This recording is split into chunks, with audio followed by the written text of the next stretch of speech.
Nagsagawa po ng sariling SONA o State of Health and Nutrition Address ang National Economic and Development Authority kasamang ilang NGO para talakayin ang isyu ng matinding gutom sa bansa. Lumalabas po kasi sa pag-aaral na isa sa bawat 10 pamilyang Pilipino pa rin ang nagugutom sa kabila ng ibinibidang paglago ng ating ekonomiya. May ulat on the spot si Mark Salazar. Mark?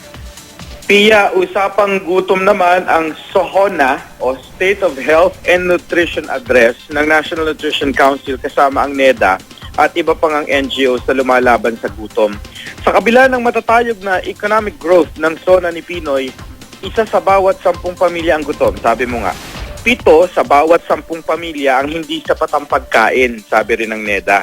Extreme hunger ang tawag ng UNICEF sa kalagayan natin yan.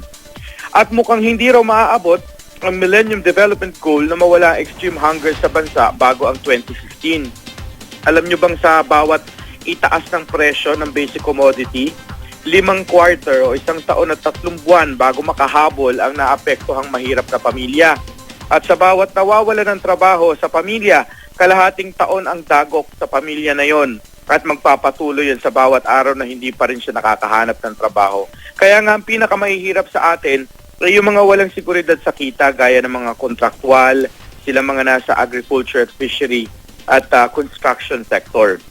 So ano daw dapat gawin? Sabi dito sa Hunger Summit. Sabi ng NEDA, dagdagan pa ang investment natin sa infrastructure para naman daw maging progresibo rin ang ibang probinsya at makapag-ambag sila sa pag-angat ng kabuhayan.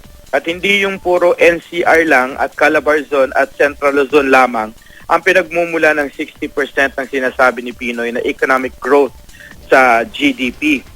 At tama naman daw sa watain ng gutom, paano nga naman magiging produktibo ang mamamayan kung gutom. Practical daw itong namumuhunan tayo ng 43 billion at planong gawing 63 billion pesos na conditional cash transfer para ihanda ang mahihirap na bata na maging edukado at produktibo.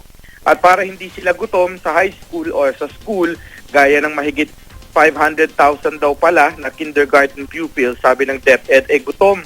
Ang gusto naman ni Senator Grace Poe na nandito rin sa Hunger Summit na ipasa yung panukala niyang 10 billion pesos naman na free lunch sa mga estudyante sa pampublikong paaralan sa loob ng 5 taon.